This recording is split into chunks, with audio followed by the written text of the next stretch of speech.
जिलपुर गांव सितमगढ़ का एक छोटा सा राज्य था। उस गांव में एक छोटा शाह रहस्यमय नदी था। गांव वाले कहते थे, हर अमावस की रात वहां पर एक चुड़ैल आती है और जो कोई भी अमावस की रात उस नदी के पास जाता है वह वहां से गायब हो जाता है। एक दिन राजा बिरबल का छोटा भाई राजा बिक्रम उस रहस्यमय नदी के पास रुकने का फैसला किया, जबकि उसकी सैनिक डर के उसे रोकने की कोशिश कर रहे थे। महाराज, कृपया करके मेरी बात मान लीजिए। यह झिलपुर है महाराज, और आज अमावस की रात भी है। गांव वाले कहते हैं कि ईश नदी के पास अमावस की रात एक चुड़ैल आती है, और उस नदी के पास से कोई भी गुजरता है तो वह गायब हो जाता है। हाँ महाराज, मैंने भी यह बात सुनी है महाराज। हमें तुरंत महल लौट जाना चाहिए। आज की रात ईश नदी के पास रुकना बिल्कुल उचित नहीं है। हाँ हाँ। अरे तुम लोग क्या बकवास करते हो? तुम दोनों तो कितने डरपोक हो। तुम लोग ईश गांव वाले की बातों में आकर तुम लोग डर रहे हो। मैं राजा बिरबल का छोटा भाई राजा बिक्रम हूं। इन झूठी बातों से मैं डरने वाला नहीं हूं। ऐसी फालतू की बातें मुझे मत सुनाओ। महाराज, यह फालतू की बातें नहीं है। यहाँ रह अमावस की रात ईश नदी से एक चमकती हुई एक सफेद रोशनी निकलती है, और जो कोई भी उस चमकती हुई रोशनी को देखता है तो वह वहां से गायब हो जाता है। बस अब तुम लोग एक शब्द भी नहीं बोलोगे। तुम लोग ईश गांव वाले के बातों में आकर तुम लोग खुद भी डर रहे हो और मुझे भी डराने की कोशिश कर रहे हो। मैं राजा बिरबल का छोटा भाई बिक्रम हूं। मैं किसी से भी नहीं डरता हूं। मैं बहुत थक गया हूं। मेरे लिए यहां पर ठहरने की बंदोबस्त करो। सैनिक बेबस होकर राजा बिक्रम की ठहर नेकी बंदोबस्त करता है। उसके बाद राजा बिक्रम सो गया। जब आधी रात हुआ तब उस नदी से एक सफेद चमकती हुई रोशनी निकलती है। तभी अचानक बिक्रम की आंख खुल जाती है। ये किस चीज की इतनी चमकदार रोशनी है? क्या मैं सपना देख तो नहीं रहा हूं? तभी बिक्रम की नजर उस नदी के पास चली गई। वह उस नदी की किनार पर एक सुंदर कन्या बैठी थी। उसके लंबे बाल हवा में लहरा रहा था और वह देखने में बहुत सुंदर था। बाप रे, इतनी सुंदर स्त्री ईश जंगल में क्या कर रही है? मुझे जाकर पूछना पड़ेगा। यह स्त्री ईश जंगल में इतनी रात को यह यहां पर क्या कर रही है? बिक्रम धीरे धीरे नदी किनार पर उस स्त्री के पास पहुंच गया। तुम कौन हो और इतनी रात को ईश नदी किनार पर क्या कर रहे हो? तभी वह सुंदर कन्या मुस्कुराते हुए उस नदी में उतरने लगी। तभी वह नदी चमक से जगमगा गई। अरे यह क्या हो रहा है? अरे यह क्या हो रहा है? यह क्या हो रहा है?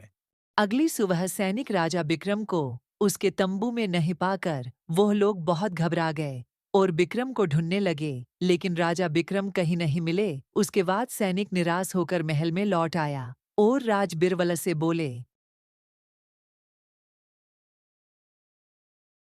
महाराज महाराज महाराज, हमें क्षमा करे। हम अब की भाई बिक्रम को नहीं बचा सके। क्या हुआ?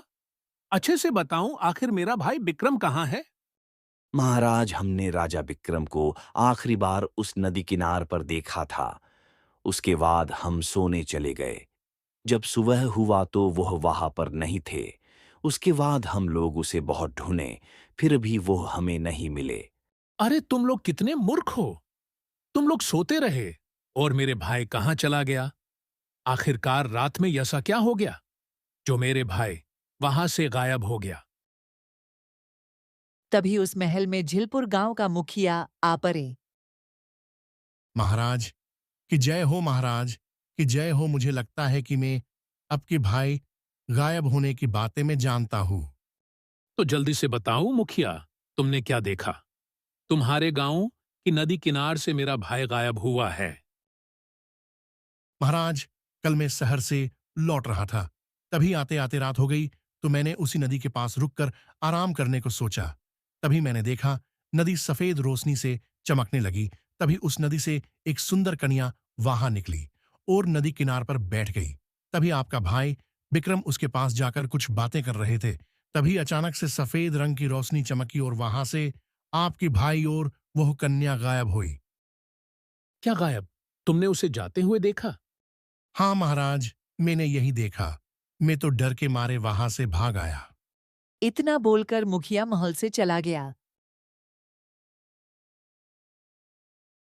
आखिर यह कैसे हो सकता है मेरा भाई नदी, वह कन्या, यह सब क्या है? मुझे तो कुछ समझ में नहीं आ रहा है। राजा बिरबल अपनी कच्छ में चला गया, अपनी पत्नी के पास चला गए। क्या हुआ महाराज, आप आज क्यों इतने परेशान हो? ज्योतिका बिक्रम मेरा भाई, कल झिलपुर गांवों के पास एक नदी है, वह रात में वहीं पर ठहरा था और वह सुबह होते ही वहां से गायब हो गया। झिलपुर का मुखिया कह रहा है कि नदी के किनार पर बिक्रम को आखिरी बार एक कन्या के साथ देखा था और वह उसी समय वहां से गायब हो गया। ये तो बहुत अजीब और डरावना है। क्या ये सच में ऐसा होता है? मुझे कुछ समझ में नहीं आ रहा है ज्योतिका, यह सच है कि झूठ? महाराज, मुझे याद है हमारे राज्य के उत्तर दिशा में एक तांत्रिक बाबा रहते हैं। वह एक मायावी तांत्रिक है। मुझे लगता है आप उस तांत्रिक से जाकर उस रहस्यमय नदी के बारे में पूछे, उसे जरूर मालूम होगा। तांत्रिक बाबा, तुम सही कह रहे हो। ज्योतिका, शायद वो ही हमारी मदद कर सकते हैं। मैं कल सुबह ही उनसे मिलने जाऊंगा। मैं भी भगवान से प्रार्थना करूंगी इस रहस्यमय को सुलझाने में हमारी मदद करे। अगले दिन राजा बिरबल ज्योतिका के बताए हुए यश स्थान पर पहुंच गए। तांत्रिक बाबा एक पैर के नीचे बैठे थे। राजा बिरबल उनके पास पहुंचकर बोले, तांत्रिक बाबा की जय हो। मैं सितमगढ़ का राजा बिरबल हूँ। मेरे छोटे भाई राजा बिक्रम झिलपुर गांव के नदी के पास से रहस्यमय तरीके से गायब होना हमारे पूरे राज्य में चिंता का विषय बन गया हो। कृपया मेरी मदद कीजिए तांत्रिक बाबा। हे राजा बिरबल, मैं सब कुछ सुन चुका हूं। झिलपुर के नदी से रहस्यमय तरीका से गायब होना कोई साधारण बात नहीं है। झिलपुर सफेद किरणें और अमावस रात का बहुत गहरा संबंध है। यह एक भूतिया मायावी शक्ति है। भूतिया मायावी शक्ति? मुझे तो कुछ समझ में नहीं आ रहा है।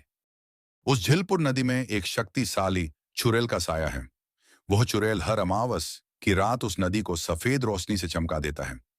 वह चुड़ैल एक सुंदर कन्या की रूप धारण कर लेती है और उस अमावस की रात कोई भी पुरुष उस नदी के रास्ते से गुजरता है तो उस चुड़ैल की माया जाल में पड़ जाता है और वह चुड़ैल की बस में हो जाता है। तांत्रिक बाबा, मैं अपने भाई को बचाना चाहता हूँ। आप मुझे बताएं, मुझे क्या करना पड़ेगा? मैं कुछ भी करने के लिए तैयार हूँ। राजा वीरबल, अभी समय नहीं आया है। कल मैं तुम्हारे राजमहल में आऊंगा और इस समस्या का हल बताऊंगा। राजा बिरबल वापस महल लौट गया।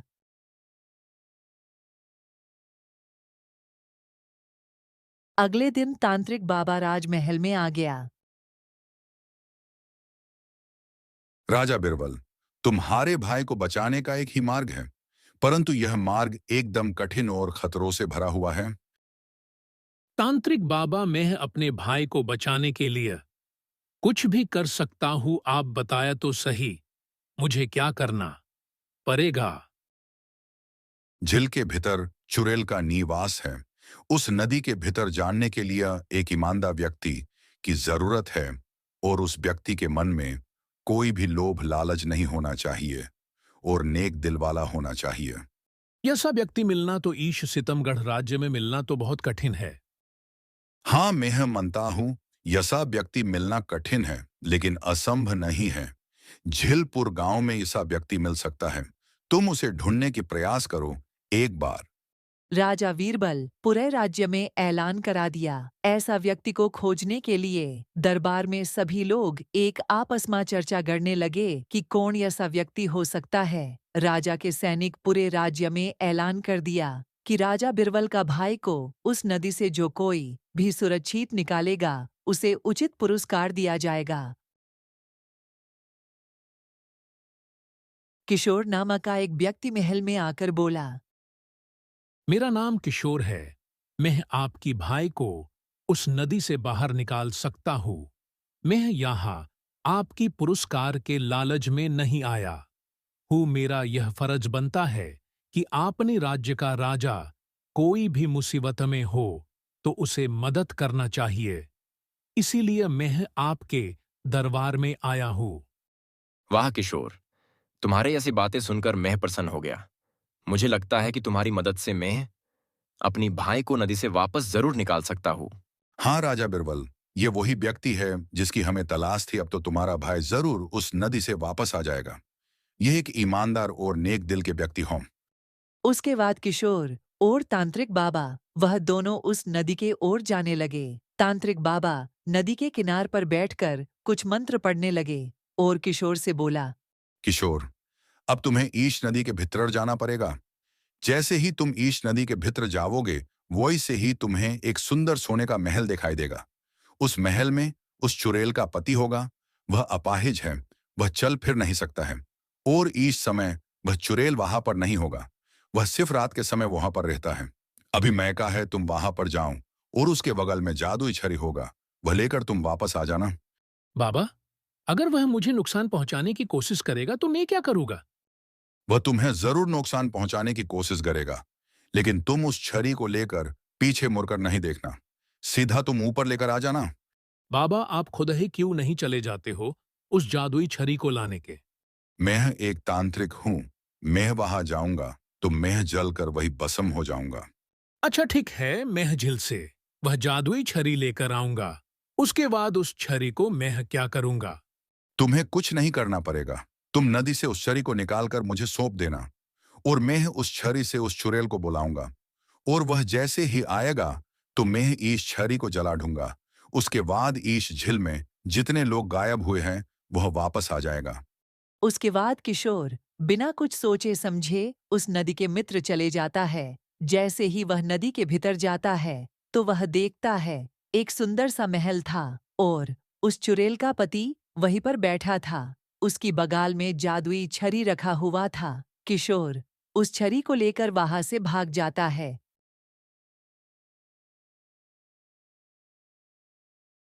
वाह किशोर, तुमने कर दिखाया। लाओ तुम उस छड़ी को मुझे दो। किशोर वह छड़ी तांत्रिक को देता है। उसके बाद तांत्रिक उस चुड़ैल को बुलाता है। जादुई छड़ी तुम अपनी मालिक को बुलाऊं?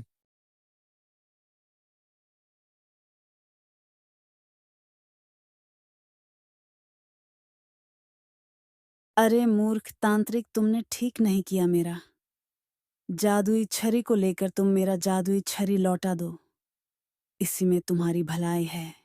उसके बाद तांत्रिक उस छड़ी को आग लगा देता है और वह चुड़ैल जलकर भस्म हो जाता है और जितने भी लोग उस नदी से गायब हुआ था वह सभी लोग वापस आ जाता है। वाह किशोर, तुम्हें बहुत बहुत शुक्रिया। आज तुम्हारे और तांत्रिक बाबा की मदद से मेरा भाई वापस आ गया। मांगो, तुम क्या मांगना चाहते हो? राजा साहब, मैंने आपको आगे ही बोला था, मुझे कुछ नहीं चाहिए। इतना बोलकर किशोर वहां से चले जाता है। उसके बाद राजा बिरबल और राजा बिक्रम खुशी खुशी अपने राज्य में रहता है।